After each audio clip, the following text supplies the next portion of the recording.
commencer par la présentation du portail lelati.ma. Lelati est un magazine féminin en ligne. Il est lancé depuis décembre 2009. Nous offrons un contenu divers et bilingue en français et en arabe.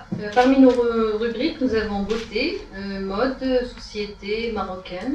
Nous sommes un site communautaire qui permet à ses membres de se rencontrer et de tisser des amitiés à travers le site. On voulait casser ce côté virtuel pour quelque chose de réel et on développe des concepts qui permettent que ces gens-là se rencontrent. لقاءنا اليوم هو لحظة إعلان عن ميلاد شراكة رسمية بين الصحافة النسائية المكتوبة والصحافة النسائية الإلكترونية. أنا فقط غنبغي نشير إلى أن هذا اختيارنا أو الشراكة ديالنا اسمها للتي جاءت نتيجة منطقية لتقاطع أهدافنا ومهمتنا ودورنا وطموحاتنا كمجلتين نسائيتين، واحدة مكتوبة والأخرى إلكترونية. رفعنا وهذا منذ الانطلاقة ديال مجلة نسمة شعار كوني جميلة ولا تصمتي، لأن المرأة الشعار اللي متداول هو كوني جميلة واصمتي. وأتمنى أن تكون هذه الشراكة التي نعلن عنها اليوم شراكة مثمرة وخطوة أولى نحو شراكة دائمة ومتطورة قادرة على جعل مثل التي تظاهرة إشعاعية تضاهي باقي التظاهرات الوطنية ولم لا العربية. Et à travers Miss Lelati, on ne récompense pas uniquement la beauté comme elle l'a très bien exprimé. On récompense la femme intellectuelle, la femme sociale, la femme qui est émancipée, la femme qui fait attention à son environnement, la femme qui est maman, la femme qui est cuisinière. Donc toutes ces valeurs-là qui font la force de la femme marocaine, on voudrait les récompenser au travers de ce concours-là. L'édition 2011, je peux vous donner quelques dates. Donc le concours a démarré le 1er mars. La fin des présélections, ça sera le fin mai 2011.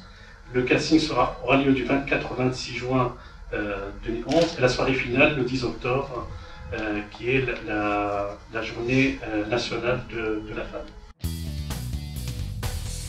يعني بغينا نعرفوا الجديد اللي غتحلوا الدورة الثانية سواء كيكون انتقاء المرشحات.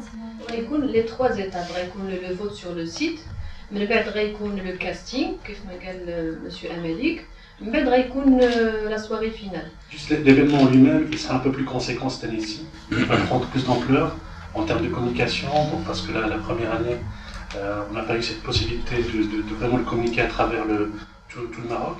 La deuxième édition, la Miss, elle aura plus d'activités, elle sera plus engagée sur des choses, on la verra encore plus que lors de la première édition. كيفاش يمكن لكم تحكموا في هذا العدد الكبير بالنسبة للكاستين وبالنسبة للاختيارات؟ Classique, nous 200 finalistes après le vote les 4 le site. Voilà, parce qu'à certains moments, le chiffre à se gérer. Alors, il y a un autre élément, c'est qu'on prend 200 personnes pour donner la chance à des filles, à un grand nombre de filles, de figurer parmi les 20 finalistes. C'est en sachant que les partenaires gagnent en image de marque, mais vous gagnez quoi? Est-ce que vous misez sur l'audience pour après vendre l'audience à des marques? Ou vous avez une stratégie derrière sur enseigne? Sincèrement, nous, on est vraiment porté sur le côté nos lectrices, nos membres. On fait énormément de choses pour elles parce qu'on n'a pas étalé les choses avec Fatiha, mais on fait pas mal de choses avec nos membres. On les écoute. Par exemple, on a développé un concept qui s'appelle rédactrice locale. Ce sont nos membres qui passent d'un statut de blogueuse à un statut de rédactrice et qui diffusent leur contenu sur le site. Donc, elles sont consommatrices, je vais utiliser vos termes, de contenu sur notre site, mais elles sont initiatrices. Donc, le mariage entre Nsma et Lelati à ce niveau-là est très très intéressant. Et j'explique tout à l'heure, on a besoin, nous, de médias qui nous supportent, qui nous montent vers le haut pour donner plus de visibilité à Lelati. Pour le jury, est-ce qu'ils vont évaluer les candidates sur un plan de pourcentage? Donc, pour le côté beauté, il y a un pourcentage. Pour le côté contribution sociale et culturelle, il y a un autre pourcentage. Le jury, on prend minimum 3 personnes. On a une grille selon des valeurs, que j'ai expliqué tout à l'heure. Et chacun porte, on va dire, une évaluation par rapport à l'ensemble des valeurs qui sont dans sa grille. Et puis, on additionne toutes les valeurs, donc c'est une somme. Donc c'est une échelle de 1 à 10 par valeur. Et donc on fait la somme globale, et puis on prend les 3 minimums des personnes du jury, et on regarde le nombre de points que la personne elle a fait au total.